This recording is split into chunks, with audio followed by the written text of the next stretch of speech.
Welcome to another episode of Brantim Live. I'm your co-host, Brandon E. Brooks. And I'm Tim Milliken. We're here again with another amazing guest that'll be joining us for the inaugural Atlantic City Celebrity Convention this July 25th through the 28th. He'll be joining some of his castmates from the popular show Roswell. We'll also have a lot of amazing cast members from the Walking Dead universe, those being Dan Fogler, special effects all-time master Greg Nicotero, Austin Amelio, Stephen Ogg, whole bunch of others. We also have the great C. Thomas Howell from my all-time favorite movie, The Outsiders. Mark Webber from Scott Pilgrim vs. the World, his beautiful wife, who you can see May 3rd in theaters in the new Fall Guy movie opposite Ryan Gosling. The great Pam Grier that we know from great films like Jackie Brown and Foxy Brown, and a whole array of other people that you guys can go to our website and check out. I'll let Tim hit you with some of the business. All right, cool. So recently we just announced that we have blocks of rooms at Tropicana. So make sure you head over to our website and click on the travel page and for more information. We're still in talks with a few other hotels, but for right now, we have blocks of rooms at Tropicana. That doesn't mean that's the only blocks of rooms we're going to have, just right now. There's still plenty of time between now and the event. So just, please be patient with us. Secondly, we have only 2 more weeks left for the, to win or at least enter the drawing for the ultimate VIP passes. So if you purchase for every 2 weekend passes you purchase, it gives you, enters you into winning 2 ultimate VIP passes, which gets you into the Thursday kickoff party, the Friday after party, the Saturday after party, and then obviously the weekend pass plus limited edition ultimate VIP t-shirt, which is the biggest prize of it all, isn't it? So we also have some other cool stuff that we've been working on. I know we seem to be, wrapping up our guest list, but there are a few more surprises that we will have between now and the event. So cross your fingers on that. But I think we've done damn well so far, don't you, Brendan? Absolutely. And also, real quick, I just want to, you probably were going to do it, but I just want to shout out to somebody special who's been helping us out quite a bit behind the scenes. And this would be Miss Sandra. Thank you so much for all your help and helping us, with our stories on Instagram and sharing and spreading the Roswell love. Thank you so much, Sandra. Thank you, Sandra. We appreciate it very much, as I'm sure all the castmates from Roswell do. Yes, and also just real quick, we the tickets and the website and all that.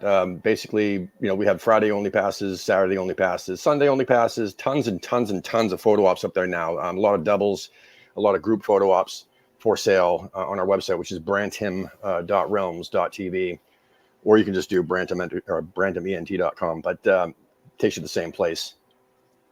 Awesome. So this gentleman tonight, we're honored to have. You've seen him in an array of films over the years and television throughout his illustrious career.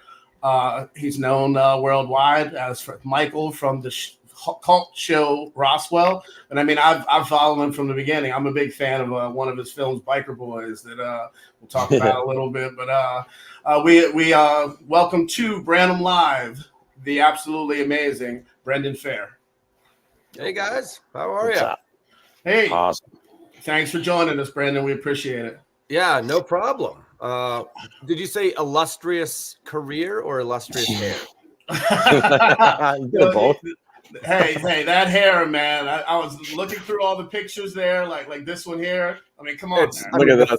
Look at that. Look, that the flow is incredible. It really is. Seriously, that is Hurt Plus was calling. Absolutely. Yeah, the fact that I never got a shampoo commercial or endorsement is that's somebody was sleeping. I don't know what I did wrong. Someone was sleeping at the wheel. Absolutely. Okay. So Brendan, where we always start off, tell us a little bit about how you got started in this crazy business. And we'll get into all of the specifics, but how did you land in this crazy world of acting? Well, I've told it a number of times, and I think most people kind of tuning in here will know, but hopefully there's someone new out there who's coming to the con to see their people. So I was going to be a math teacher. I graduated close to the top of my class. Loved school. I had a great time at school. I kind of meandered. I had my one specific group, my group of friends that are still my best friends to this day. But I kind of was one of the few that got to meander between different groups of people. And I arrived at a new school in the 8th grade. I'm just going to go into a little bit. We'll get to the acting part. Yeah. But I got to a new school in the 8th grade. We have moved from Vancouver to Winnipeg. And that's where I went to high school. And when I was in 8th grade, there was the thing called there was a bar, it was in the cafeteria. We didn't have a bar in the cafeteria, but it separated the line, right? The bar from the cafeteria, and then there was a bar, and then that's where, you kind of lined up. And only the seniors were allowed to sit on the bar. And that's where you sat and you kind of, viewed the whole cafeteria. Yeah. And when I was in 8th grade, I was going to, and they weren't crazy. Nothing was going on, but I was invited to like the senior parties. Like I kind of got through all sorts of groups there. And so high school for me was phenomenal because I played sports, master, what's the term? I was mediocre in all, but master of none. Yeah. Type deal. And very high academic, and I had scholarships, and it was one of those things. And so it was going to be a math teacher in the end. And I was in Vancouver. I went back to Vancouver for a wedding, and I don't want to say modeling, but I was posing back then for. In Canada, it was the Great Canadian Superstore, which is the equivalent of Kmart. Or along those lines. And so I would put on a sweet, jogging suit, and which the gray jogging pants would be a big hit these days, I guess, in the social media times. Yeah. But it was for the Flyers, for the Saturday kind of Flyers or whatever else. Yeah. And I was doing a little bit of that in Winnipeg. And when I went to Vancouver, they had a sister agency there, and they said, just go see them, visit them, see if they got anything for you. And I walked in, and they basically said, like, "Oh yeah, no, you're not a model. You're not cut out for this. Like, no." And I went, "Oh, cool. Okay, that's fun. Thanks for just being real gentle with that whole thing." Yeah. But they said, "You act," and I said, "No." And they said, "Well, we just started opening up an acting division. So why don't you meet the guy?" And I was like, "Well, I don't act. I don't know. I'm you know what?" I was like, we're good. And it's a small little office, and he was like right behind me, and I just kind of turned around, and he was like, "Hey, I got this audition for you. If you want, you got a great look." And I was like, "Dude, I'm here for 5 days, and I'm going back. Like, I'm registered for university. I'm going to be a math teacher." Yeah. He goes, "Just do it. Long story short, I go in to the audition, go memorize the lines, right? Like, put my work into it. Next day, go to the audition, go to the building it was in, get my name called, walk into a room, and it's a small little room with a casting director and the director there with a camera, and go stand on the X. And I'm just like, whoa, wait, what? I thought I was going to be on a set. Like, I thought everything was going to be there. It was for this after school show called Breaker High that Ryan Gosling starred in. Oh, okay. He was a regular on it, and I played the bad boy of the cruise ship. It's these students who are on a cruise that go around all these ports, and they go to school on the cruise, and then they go to the ports and all this stuff. And it's actually great. Tyler Labine was on it as well. Wow. Yeah, who's really great. They played best friends, and their dynamic was him and Gosling it was so much fun. And so I played the bad boy who's going to offer no one likes, and he's a little snobby and too cool, and he drinks booze, and he offers one of the regulars a sip of alcohol. She falls for him a little bit, and everyone's like, stay away from that guy. And I got to kiss her on the side of this boat. And so when I walk into this room, I just go, where's the boat? And they're like, oh no, dude. Like, they're like, no, like, this is That'll be on set on the day, and it's not even a real boat. It's just a. I said, okay, cool. I was like, all right, but it says here that I gotta kiss her too, and I'm here like and they're like, you just skip the kiss, and I just went, this is so dumb, and read and just went ba ba ba ba ba ba ba ba, read the lines and was like, so sorry, threw him in the trash and walked out. Called the guy and was like, sorry, I fucked it all up for you. I didn't represent you well. I had no idea what was going on. Yeah. And he said, all right, thanks for trying. No problem. And I got a phone call the next day and he said, hey, listen, they didn't think you were that great in the room, but they think you'll be better on the day you got the job. No shit. And I was like, what? I was like, I don't think I want to work for people who would hire someone of my caliber. That was not good. Like none of it was good. It was a disaster. And I think me not caring, me not knowing what was going on, and me playing the bad boy in the scene, I think it was that attitude that they thought like this guy doesn't give a fuck. And I didn't.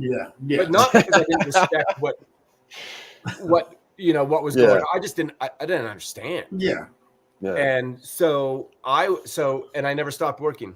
And it was funny. The less, now I'm 40, almost 47 years old. You're begging for jobs. Wait to be like, I would never. And it's not that you walk into a room and they can smell the desperation. I think I'm a little bit more, seasoned than that. But when you don't care, when you really don't, in sports or anything else, when you're just kind of free flowing, doing your thing, obviously there's a certain amount of work and preparation that's got to go in beforehand, but it's really funny what happens, like the power of no. And when people, even making friends, when you're not interested in making friends and someone's like, why does that guy not like, and they get super interested in you. And all of a sudden you become way more interesting but you can't do that on purpose. Yes.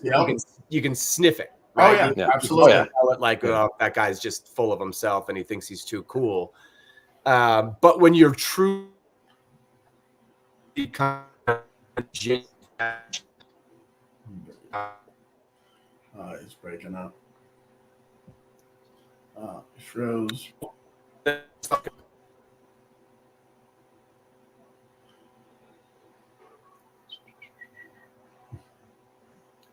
Hey, can we type to him?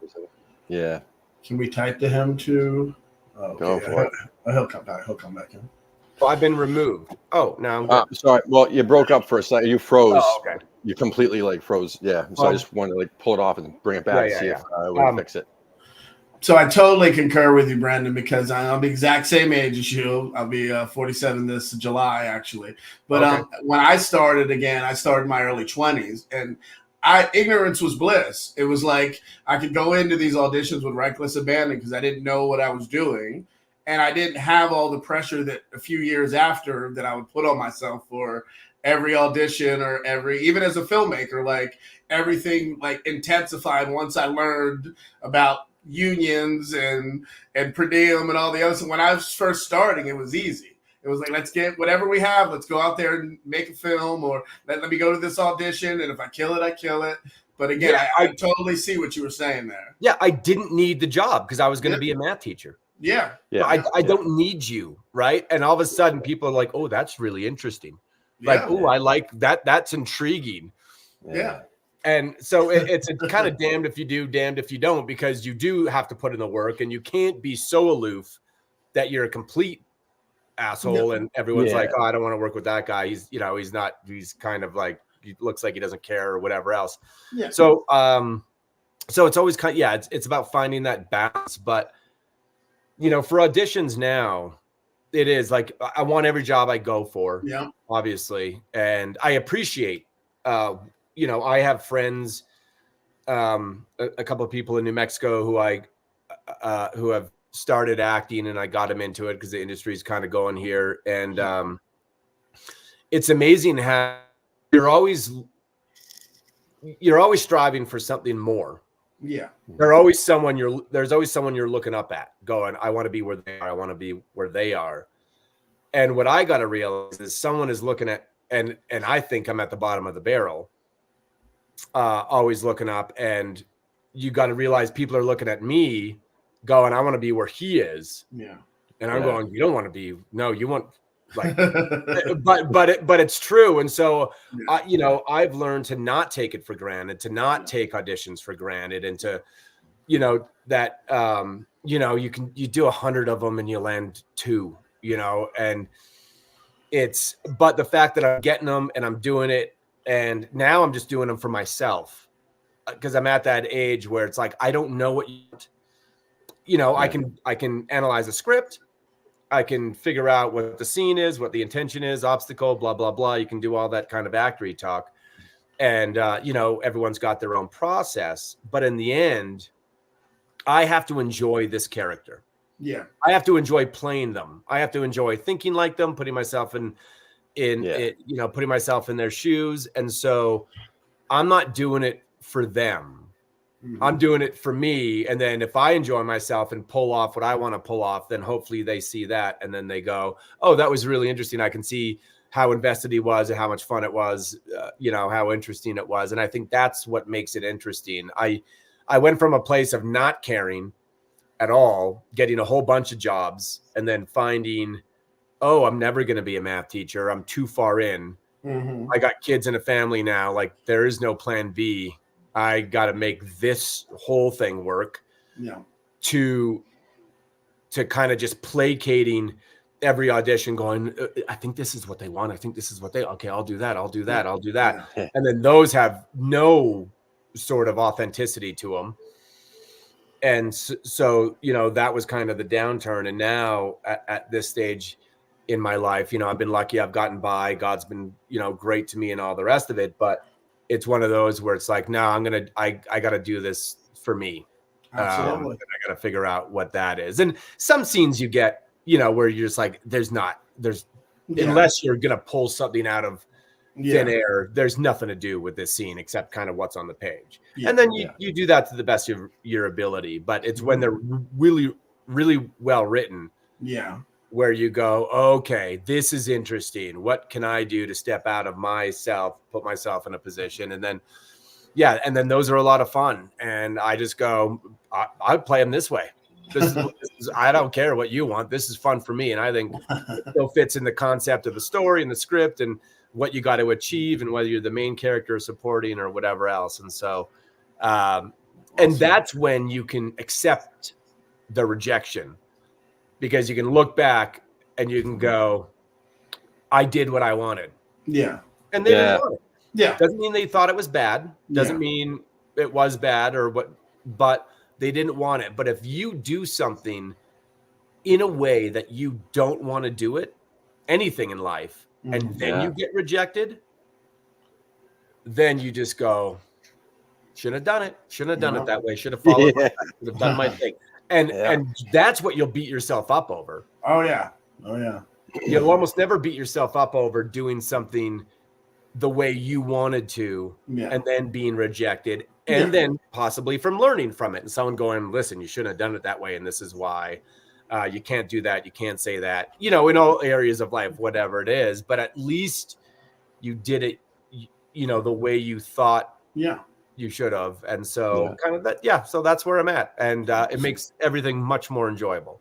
Absolutely. So I want to go back a little bit to a younger Brendan and from your Canadian roots, because this is something all your fans worldwide saw on Instagram, and we saw it too. It's about a specific guest that we have coming to the Atlantic City Celebrity Convention.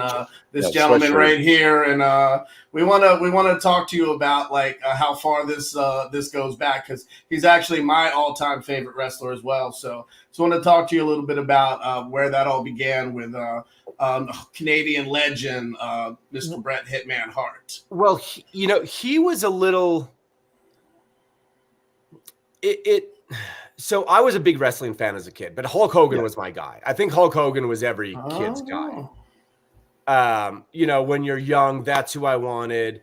Saturday night's main event and whatever else. And my first wrestling match ever at the Pacific Coliseum in Vancouver, I saw a cage match between the British Bulldogs and the Hart Foundation. And I was cheering for the Bulldogs because I was kind of I wasn't sheltered, but I was a little bit of a naive kid of sorts. Like I had a great upbringing, no drama, no trauma and anything like that. And so I always cheered for the good guys, right? Like that's who you cheer for. And the Bulldogs won that match. And, I was very happy and everything else. But as the years progressed, obviously Brett got out of, went from tag team to Intercontinental Champion. And you kind of see that. And then as I'm progressing in my acting and just kind of seeing the art of it. And obviously you have the kayfabe of it all, which was really cool. But then you understand that it's that looking, and then, now I love the villains. Right. And I think that's kind of societal. Things really shifted, and I think things shifted before this, but like The Sopranos was the biggest thing where you're cheering for the villain. You have this anti-hero. That didn't exist really before. It was really a clear-cut good guy, bad guy. And and so it kind of opened, I think, certain people's eyes, even without them realizing it, that you can cheer for bad guys. Right. So I love, and I'll tell some other stuff, but why did my hat look so crooked? It's straight on my head. Anyways, so the more I watched wrestling, Bret Hart, you could have more entertaining wrestlers, you could have bigger personalities and all that stuff. But as an actor, he took it seriously. And if you ask any wrestler, the best match they've ever had was almost with Bret Hart. Absolutely. Because he took it so seriously, and he took it's a story, right? Every match is a story. Yeah. And he would put people, he would sell everything. And he's probably, I could say, like, what kind of actor do I want to be? I want to be, like this. And I could compare myself to another actor. But, he might not be the biggest. He's not Flair, and he's not Hogan, who are kind of a little bit bigger than life. Yeah. But he was the most real. Yeah. He's the guy. Yeah. He told the best storylines. He cared about the storylines. Every match was a story.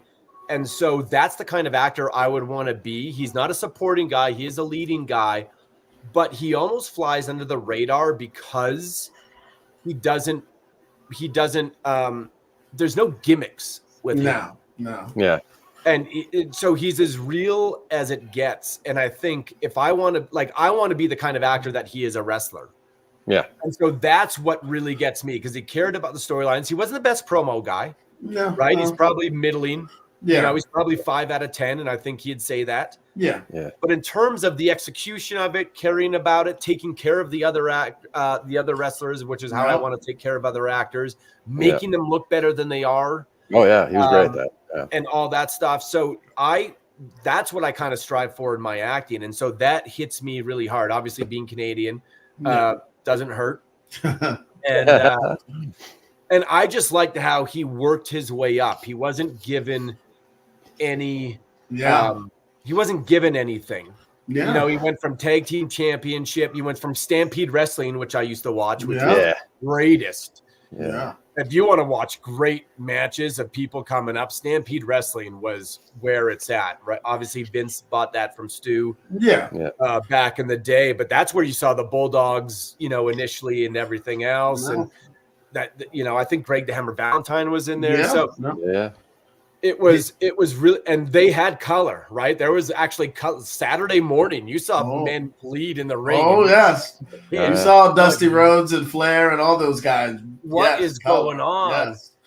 Yeah. And so I just liked how real he was. He didn't want, you always want the people who are a little, you need, it's kind of the equivalent of, and I've done them both, right? You've done some serious movies and then you do Hallmark. Sometimes people want to sit down and they want to watch Hallmark movies. Yep. And you're going to have some Hallmark wrestlers who are just kind of shticks and gimmicks and do this and that, but there's nothing that lasts there a little bit. They're just, you need more and more, and they can be redone, which is what Hallmark and Christmas movies all are. Not to diss on Hallmark, because like I said, they do what they do and they do it very well. Yeah. But I don't want to be something that can be replicated over and over again. I know that's what we want in the industry, right? Because it's easy to make money off of in terms of doing a movie or a show like that, just kind of putting out the same thing.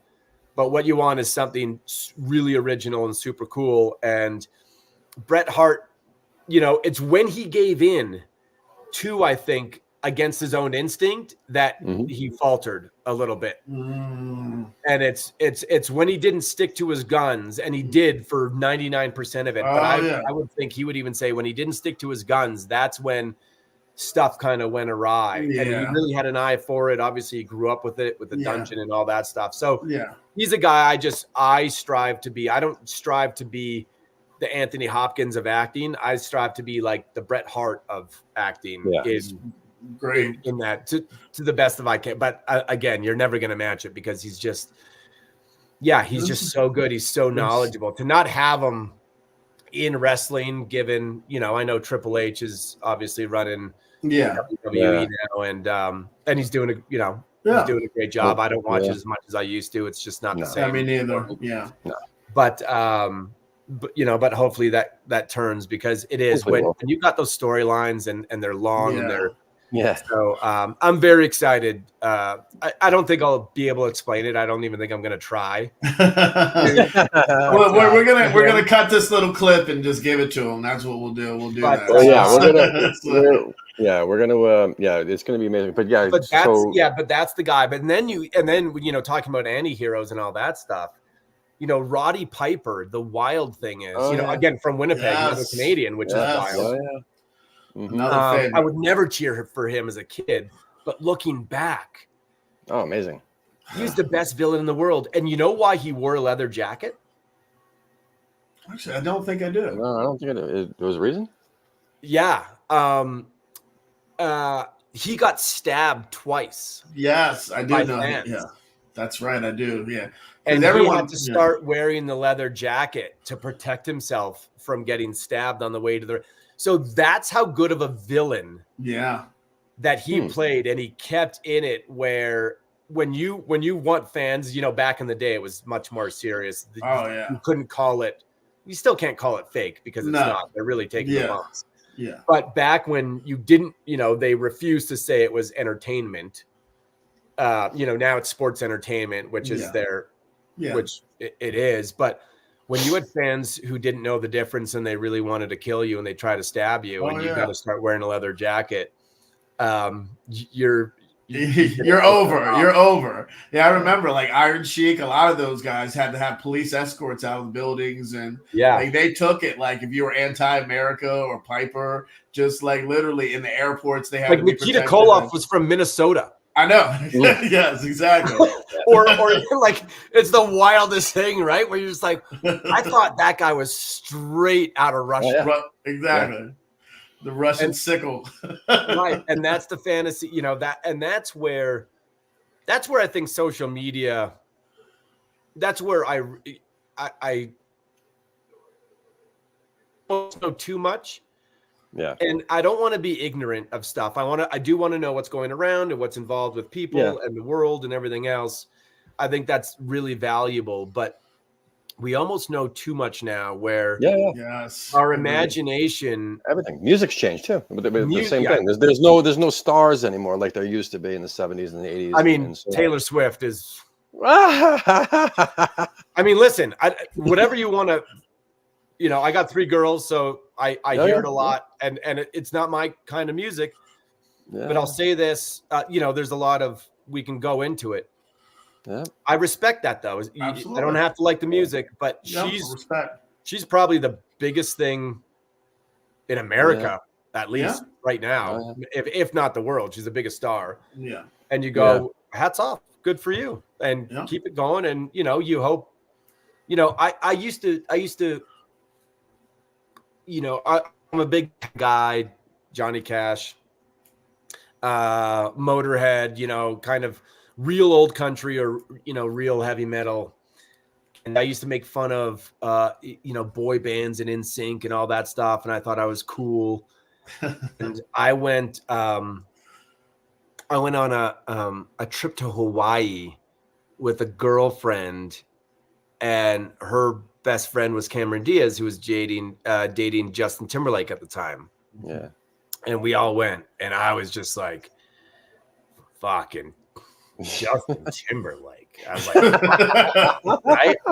Because I liked, you don't play an instrument. You don't do, I didn't know he does play instruments, but I was like, you don't play an instrument on the bed, blah, blah, bblah. And then, we golfed that trip and we hung out, a little bit. And the amount of, but that's when I learned, like, no. Dude, that guy has more talent than I do.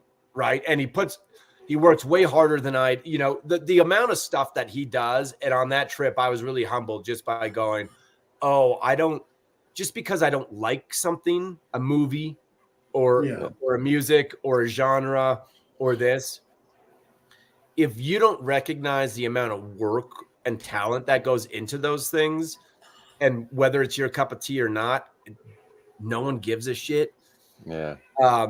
The amount of work that guy did and the amount of effort and thought that was put into it, and energy and love and care, I went, I've been wrong. Like, I'm never going to knock a Taylor Swift or someone I don't like. I'll say I don't like their music, or I think, maybe they're overrated, or the album's not good, or, vice versa, for whether it's music or movies or whatever else, even other actors. It's not a competition. Their success, I should just be cheering for everyone. You know how hard it is? This world's hard, man. Absolutely. Why am I don't need to crap on people anymore. I can say I don't like, I can be honest about giving an opinion, but in terms of just not recognizing how, whether you think someone's just lucky, right? You're like, they're not even good at acting. They just got roles and they're rolling with it and they're doing that. You know what? It's not their fault, and it's not taking anything away from you. And it's like, so do your thing. So that definitely humbled me. And now I'm cheering for everybody. Absolutely. Yeah. And those who really know understand the work it puts in. How hard it is. You can act, and you can be put in some things early in your career because you're a good looking guy or whatever, but you had to stay in it. Like Will Smith had to learn he got thrown into it from a music career, but staying power, he would have never, unless he trained, he never would have had that longevity. Same with a lot of people like DiCaprio and Vanderbeek, and a lot of friends of mine used to be, he just got picked out of this, or Chris Klein got picked out of here, and now he's a star. And I'm like, yeah, but they had to continue it. Yeah. They had to train, and they had to because if you get on the stage, when you get on the stage with actors that'll dust you if you're not ready for them. So. Yeah, and it's tough to stay on top. It's not that they're not trying. It's not that they're any worse than they were. But I mean, this industry is a lot of right time. In the right place at the right time, right people talking about you. You know how hard it is to get a movie done, even a bad movie of the week. Yeah. That's a lot of people involved, and that's still a lot of money, and someone's paying for that. And to convince them, and the business side of it, it's really tough. And so every job I get, I attack it, to the best of my ability, because I don't take, even if I know, I've taken jobs where I was like, this is not going to be a good movie. It's not going to be a good movie. Like, it's not on the page. Yeah. We don't have the time. We don't have the things. But I can't control that. Yeah. But I know it. I know it based on experience. But what I can control is how much work and effort I put into it. Yeah. And I'm gonna treat it with whether I get one or two takes, right? And then moving on, and you're like, I just farted in that take. Are we cool with that? And they're like, yeah, we'll fix it. Okay, cool. That's not my call anymore, right? I just got to go, okay, we're moving on. But I got to come prepared and treating it like it is a Soderbergh movie or it is, you know, a movie of that caliber to the best of my ability, and then let them go edit it, do what they want. You know, it's out of my hands, but I got to attack everything because I now see it as a craft. I used to see it as people dressing up. Like I said, when I first got that job, dressing up, putting makeup on, and it's like, you guys are all just what are you guys doing? Like, this isn't real. And now it's a real craft. Or wearing headlamps on their head. That's a great death scene, by the way, though. Yeah, there he is, badass, the badass. Well, everyone got me in trouble for that photo because I wasn't trigger disciplined in that, right? So I have my hand. I didn't even look. Oh, but I made a conscious choice to do that. Okay. And I learned after because, you know, trigger discipline, I always know you gotta hold it there. Yeah, and even so I talked to a bunch of Army guys and vets, and even going, I was like, when you're like if you're overseas, like in a village, like, do you not have your finger on the trigger? Like, if you know, like if shots are fired all around you and they're like, nope, no, you just don't, because you're quick enough to get it there. If you don't, but you really don't want it there if someone comes around the corner. And in this movie that I was doing, it's called The Best Man, and where I know there's just bad guys in this hotel all around. Yeah.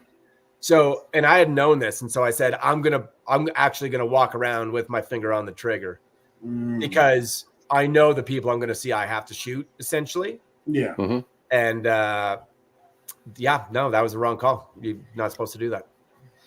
All right, so we want to thank all of everybody watching, and we know there's Roswell fans from the Netherlands, like Sandra, and all over. They're watching for Brendan. We're going to thank everybody for watching. So we're going to talk a little bit about the phenomenon that is Roswell. We're going to make it more of a broader question, though. How did this? You were acting for a long time prior, but how did this series change Brendan's life? Like did it go from? Were you already kind of getting mobbed by many women and girls and everything everywhere prior to this, or did this kind of totally change? Like, I've heard stories 90210, they couldn't go to malls or go to McDonald's or whatever after that phenomenon blew up. How was this for you and the rest of your castmates? We weren't quite on that level, for sure. 90210 was an absolute but that was bananas. I mean, Perry and Priestley were the Elvis, like, that's wild. And I know Priestley now, and it's it's great. But no, Roswell fucked me over. Like, that was because I hadn't acted, and it's my favorite thing, but I hadn't acted a long time before that. I had only acted about 18 months. Oh, okay. And then I landed the role of Michael Garrett on Roswell and had to move to LA. And went to LA, and even after the first season, I was just like, great, earning lots of money, whatever. That did not make the cover. Michael Jackson fair. that was for Teen. That was for Teen magazine. They didn't allow that to go. But what it did was we did 3 years of Roswell. And after every year, I kept going like, this is going to dry up, and I'm going to go be a math teacher. And after 3 years, I was would it end in 2002-ish, maybe? Yeah. 2001, 2-ish, yeah. So what am I, 77? I'm 23, I'm 25. And I just kind of went, I'm in LA. I do like acting, and I didn't take it seriously still at this point. Like, I didn't view it as a craft. It took me a while to do that, but I did enjoy it. And I did put all my effort into it. I just didn't recognize it really for what it really was. And I learned the technical side. You're not going to find a better technical actor than me on the planet. That I'll say. Excellence of execution for acting. What you won't get from me is I'm still working on storytelling, the emotional aspect of it, really sinking into a character. That's what I'm still working at. But because I didn't know anything, the only thing I was taught early on was hit your mark. Here's the light. There's this. And I would watch all the crew, and I would watch the crew talk to other actors who didn't know. And so technically I'm as good as it gets. But that's not what no one's interested in that. No one cares about that. That's not what you go to watch a movie for. Mm-hmm. So I'm still learning that other part of it. And then, it's hard to rewire your brain at the age, try to learn a language at the age of 40, 46, 47. It's probably not going to go very well unless you put a lot of time, So I'm still trying to rewire my brain to not see, I can hear things, I see things, I'm in front of the camera. And I'm going like, oh, no, they screwed that up. Oh, no, that actor didn't hit their mark. Oh, no, that. Because I love that part of it so much, but it doesn't help me acting. Yeah. Because no one wants to kind of see that. And so now I view it, obviously, like I said, as a craft, but Roswell kind of screwed me because it went long enough and I enjoyed it so much that I kind of went, oh, I think I'm stuck here. Like, I think this is, I got to make this work. And I really did try, and I really wanted to be, I thought I was going to be a certain way. And I thought I wasn't, I said, if I ever do movies of the week, I'll never do them. I'll never do them. I'm either in the world or I'm packing my bags and heading back up to Canada. Yeah. And here I am going, hey, do you have a movie of the week for me? Like, what's going on? When you got kids in a family, things become different. But there you go. I learn on every job, and every job I do take seriously. And I met great people, and it's really not about, you have to be egotistical about it. You do have to kind of look out for yourself to an extent. And that's what I was good at, always. But what I really want to do is, I want to make myself better, but that's also making other people better. It's knowing more, it's exploring, it's collaborating, it's talking to other people. And that's what I really enjoy about the whole process. And I still don't really surround myself with other actors. I have friends that are actors. Yeah. But I found that, 40 years into my life, I went, oh shit, I think I am creative. I was like, in high school, I never would have, like, drama. You cannot take journalism. Yeah. I'm not going to do drama. But now I have this thing of like, oh no, like you're just a big dumb meatball, but you do want to, it's like that bad movie where but they want to be the lead in the play, but they can't because they're, they're the quarterback of the team. And so I have this thing in me that I didn't realize where I do have a creative outlet, and I'm really trying to get it out. And Roswell was that thing where Michael Guerin's probably the character that I fought for the most. And part of that was out of not knowing. Like, me and Mahendra have a podcast that we haven't released yet that we're doing a Roswell rewatch. She's coming to the con as well, obviously. Yeah. And that's my Johnny Cash suit, by the way. I said if I go to prom in Roswell, I got to be the man in black. Nice. And we talked to one of the directors of the show of Roswell, looking back, and it was funny because he said. He goes, oh, I would have producers come down and writers and be like, hey, like, give Brendan this note. And the director was like, I'm not giving him that note. He's like, he'll punch me out. Like, he's like, if you can give him the note, I give you permission to go give him the note. And they were like, no.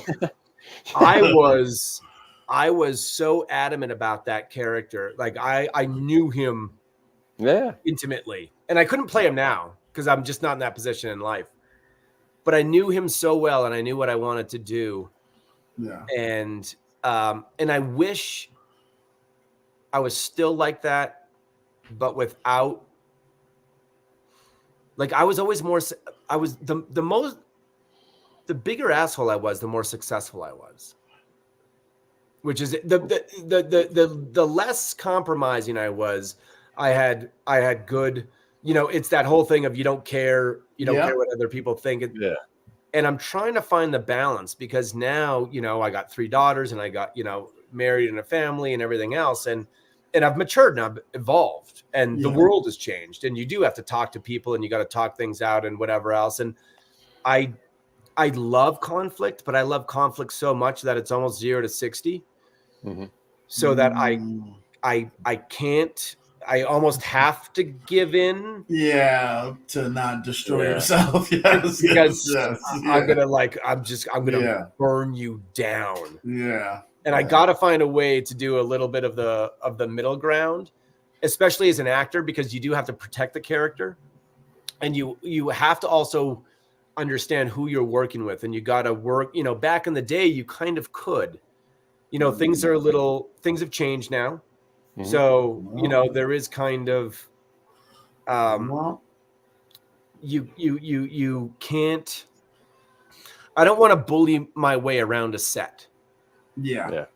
Because I want it to be fun and I want it to be collaborative, and you can do great work that way. But, sometimes you get jobs where people just aren't very good at their jobs and you're probably better.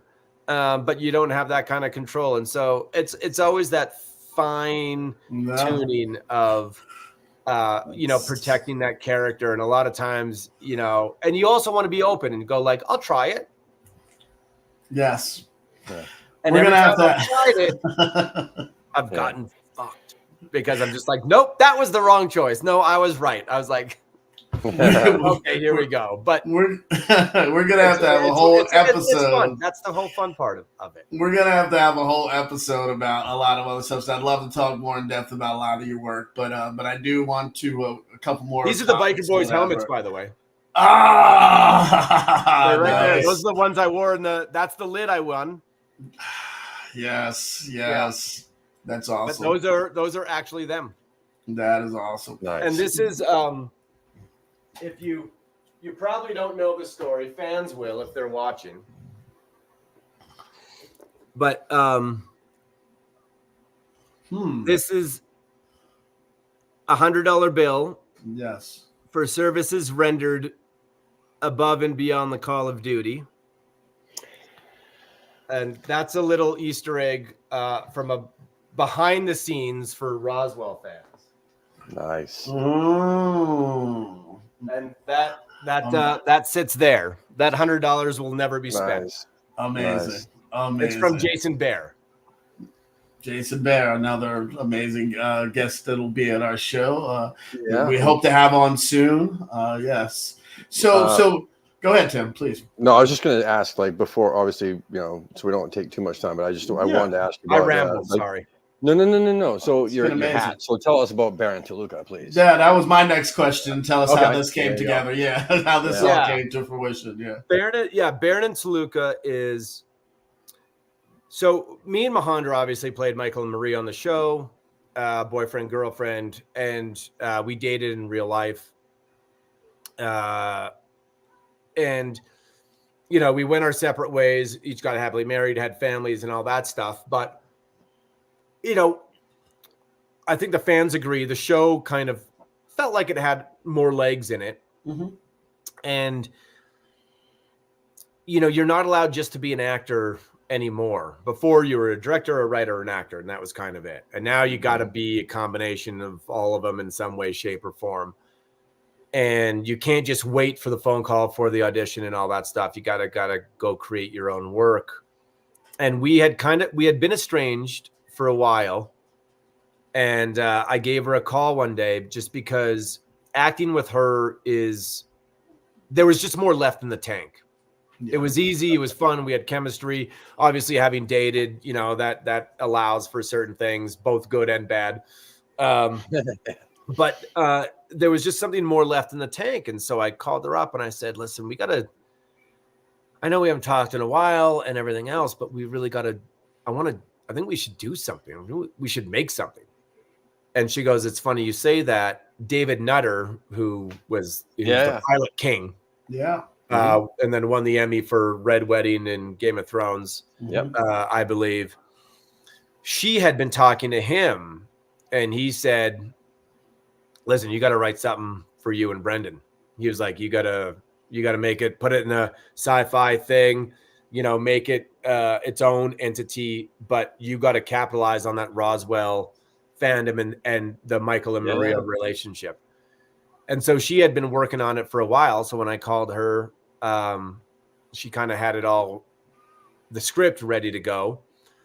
And we figured out kind of a way to do it. We eventually crowdfunded for it. We raised $250,000 and we shot it. We shot it in New Mexico.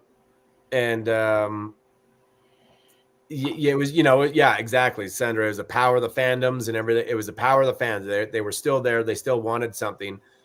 And we didn't want to do a reboot of Roswell because I couldn't play Michael. I would ruin Michael now.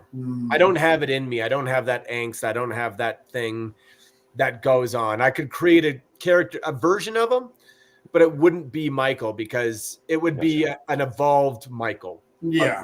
No one wants to see that. And so what we didn't want to, sometimes fans don't know what they want. They think they do, right? They want a reboot of Roswell. They don't want a reboot of Roswell. What they want is the old Roswell. Yeah. We're all 30 years older. Yeah. And we're not the same people, and it's not going to be the same stories, and you can't tell the same stories in the same way. Yeah. So what they want is that feeling. And so what me and Mahendra set out to do was to create this show to give them that same feeling, but in a whole new package. Yeah. Look at these two sexy beasts right here. Standing on a rock. And so we ended up doing it, so we shot it. The pilot is available to view, and we've got a production company on board, and we're in the process of pitching it and selling it. But I'm not the greatest salesman for myself. I kind of try to let my work speak for itself, which isn't always great because I've done some pretty shitty stuff. But, I got to wear the hat because, if you got to be your number one cheerleader. And I do think it's a phenomenal concept and show. And the pilot we did do, whether someone picks it up and we got to reshoot it and all that stuff, it really shows what we're capable of. And it really does pay homage to Roswell and Michael and Maria and the whole thing. Yeah. Put a whole new twist on it in a new way where you're not going to, I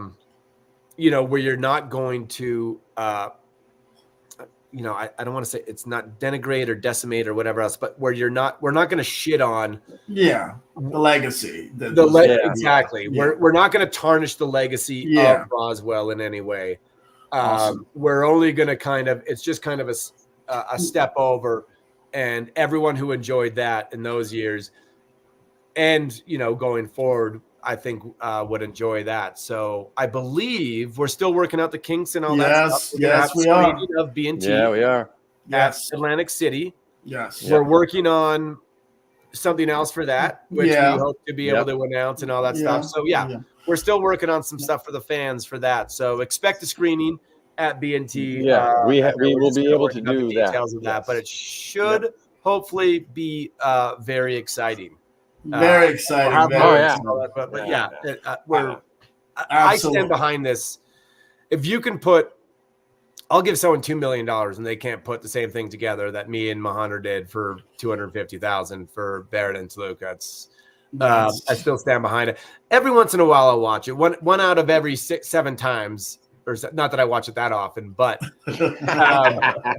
every once in a while, you watch it and you go, "Oh no, this is a piece of shit."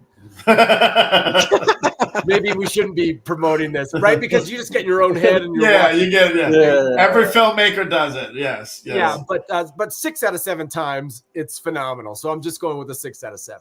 Can't wait to see it, buddy. So I can't wait to see it. My last question is for the fans. Like you I know you've done probably maybe some appearances in the past for Roswell related and like different panels and things like that. But I know you did 90s Con earlier this year. Tell us about your experience with the fans at that event and like what you're looking forward to in Atlantic City.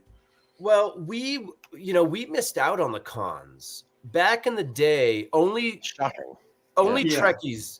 Only Star Trek people did cons, and it was cheesy as fuck. It was looked down upon, right? Yeah. Oh yeah. Little did we know they knew exactly what they were doing, and they were probably making bank doing it. Oh yeah. But you weren't considered a serious actor if you did cons. Yeah. It was kind of the soap opera of whatever else, and then so that was kind of initially, and then just after we ended. That's when Comic-Con San Diego, like the big one, started to take off just from being a real Comic-Con to Marvel, Disney, et cetera. And it kind of blew up. And so we missed the social media boat. We didn't have any Twitter. We had fan galleries, right? On galleries on Crashdown, the forum, crashdown.com and stuff like that. So we were just in that little pocket, which I don't regret because it is that little sweet last little bit before everything got turned upside down. Absolutely. You knew everything after that. And so I don't regret it because when you on those galleries where people were talking, but not in real time, right? It was, you typed it and then you waited to whatever else. That's when you knew you had a real fandom because people took the time. You had the patience, you had the thing. People sat at their computer. You waited for the dial-up. You had to unplug your phone. You couldn't take any phone calls during that time, right? The TV's probably not working if you got your computer on. And so, so I that means, so much to me. But later on, we missed the social media and we missed the cons. And then, recently when me and Mahendra did, B&T, we just went, what do we like? We gotta take advantage. Like everyone's doing cons now. What do we? And we missed the boat, but people still like Roswell. Let's do this. And then we did a couple cons, and people loved the show. And there's other stuff that we've also done. And then I kind of got Jason and Nick involved. I gave them a call and be like, dude, we're missing out on this because we're like, me and Mahendra are great, but they love the show and they want to, I'm some people's favorite characters. Jason is others, Mahendra is others, Nick is others. And so it's like, it's just so great if we can all get there. It's better for the fans. It's fun for us and everything else. And so the fact that it's kind of worked out this way, you don't always get that. Some people don't want to do them and they don't have to. And that's all great. Well, that's all great and fine. Good for you. Yeah. If I was making a whole bunch of money, I probably wouldn't be coming to this thing. I'm just but it is fun to, you have all this stuff over social media, Twitter, and you can text and, and retweet and this and respond and Instagram and but what you don't really get anymore in what you try to get out of life in more that I try to teach my kids and everything else is real human interaction. That's the good stuff. And that's what these cons allow. It's not us, sure, we got stuff to promote and we're there and we get paid to be there. But I don't treat it like, I'm just going to get my money and get out. The reason I like these things is because I get to hear stories. I get to hear what the show has meant to people. People get to tell me, you get a real interaction with the fans that the show has made an impact on. And that's really the reason we do this, because we're storytellers.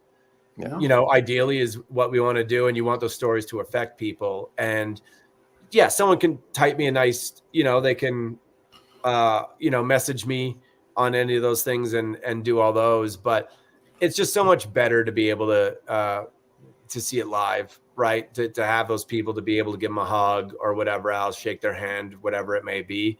And that's why that's why I love going to these cons. And I'll do as many as I can for as long as I'm invited, because that's really where it's at, is that human interaction, because that's why we do this. Yeah. We've done a lot of research over the last 4 years. We've gone to like anime cons. We've gone to like even certain shows have their own cons. Like the 100 has their own con. You have the Supernatural has their own cons, and so Wide Earp has their own cons. Yeah, 100%. Longmire has their own things. You know what I'm saying? Yeah, still haven't been invited to either of those. I was on Wide Earp and Longmire. Trust me. Listen, Longmire, that episode that you did was absolutely, like, that was one of my favorite performances of you. I mean, that was one of my favorite performances you did. I love that episode. What a phenomenal cast and crew too. Oh, 100%. I love that show. But yeah, that episode was cool too. Oh, they were so lovely. And but yeah, so we did like a lot of horror cons. We've done a lot of anime cons, and we've seen stuff everywhere. And it's just everybody has a great time, and the fans have a great time. These celebrities, for the most part, have a great time if they're in it for the right reasons. Obviously, you know, some people are there just to collect and go, and you'll see them; they'll be gone before Sunday. But for the most part, we were selective. Take a picture of me, but you can't touch me, and you got yeah. But again, what we're put together here is a cast of great people. Like, I wish this was a fucking movie, to be honest with you, because the cast that we have here at the event of guests is just everybody that we want to work with, or in the future, or it's just also just great people first and foremost. For the most part, we have a ton. So we're super excited. Obviously, I talked to Mahendra, a lot, Baron Toluca's business and all that stuff, but. I know that Nick and Jason, we're all super excited to go, and if it's half as much fun for the fans as it is for us, because we do all get along, it's going to be phenomenal. And that's really what it's about, because you do want the things you do to have an impression on the people. And if, it's like me, I'm never going to be able to do it, but, in my own little way, there's probably two people on the planet. It was James Hetfield, who I've already had my time with, and I got that out. And Bret Hart would probably really be the next one. Yeah. And so that's fun for me, and I know what that meant to me, and whether you can explain it or not, whatever else. I'm not going to do. I won't be able to do a good job, but I understand that's how some fans feel about me. And so I'm there to make it their very best experience, and to listen to those stories and to hear them and to really take it all in, because I don't know why else I was doing this for. No. Yeah. We appreciate it, and your fans appreciate it. And like I said, I was at a convention this week, and I was working with Fred the Hammer Williamson, an iconic actor from a lot of amazing films and television stuff, and a couple people just broke down in tears at the table, just like because they grew up with him and through the 70s and 80s, and these are grown 50-year-old like women that just, again, and the impact that you have from Roswell and Biker Boys and all the things you've done, Bones, a lot of other things, and any actor that's out there that's resonated with audiences worldwide. That's huge when you see these fans like save their hard-earned money to come out. That's why it bothers us when we've gone to shows and we've seen some people that really didn't appreciate it when they're spending hundreds of dollars to put down. They may be putting themselves in peril for mortgage or car payments. But life is hard, right? I mean, they probably traveled there, put themselves up in a hotel. They paid to get to the con. It's not cheap. No. For the whole thing, to run it, to get people out, to do this. I mean, there's a lot of manpower behind it, and everything else, and it's just making it memorable. I mean, that's all we can do really for everybody. Exactly. And you gotta make it worth it for everybody on some way, shape, or form. And so we didn't want to do a cookie cutter. And that's like you referenced that earlier about even movies doing things or TV shows doing things cookie cutter. Like we want to do something absolutely unique, and that's why we have the venue that we have. It's absolutely one of a kind. It's not a stifled a hotel lobby or a VFW hall or a convention center. This is what was a 3-level mall over the ocean, and it's beautiful with windows that look over both sides of the boardwalk, and it's absolutely stunning. So it's it's going to be a unique experience all around. And that's what we pride ourselves on, and that along with just surrounding ourselves with great people. So yeah, absolutely. Well, I know you. I know you got 4 of them because I know the people I'm coming with. Yeah. And so I'm really happy about it. And this was an absolute pleasure. I really appreciate this. No, I appreciate that, Brendan. Thank you so much, Brendan. We appreciate your time, and right. I know the fans that are watching do. Without further ado, the great Brendan Fehr. We'll see you on Atlantic City. Hang tight, Brendan. We'll talk to you off the air, but real quick. Okay. Yes, everybody else have a great day, and we'll see you tomorrow night when we have Rob Schwartz from ACX1 Studios on tomorrow evening. And Brendan, Brandon, do we have anything on Thursday? Yes, on Thursday we have, like you said, tomorrow night's Rob Schwartz right there, ACX1 Zone. And on Thursday we have actress Augie Duke will be on with us. So, okay. So yeah, cool. We'll announce that tomorrow as well. So she'll be at the Atlantic City Celebrity Convention as well. Like Tim said, everybody, thank you for watching. Thank you, Brendan, again. Everybody have a good night. Yep. Thank you. All right. Thank you.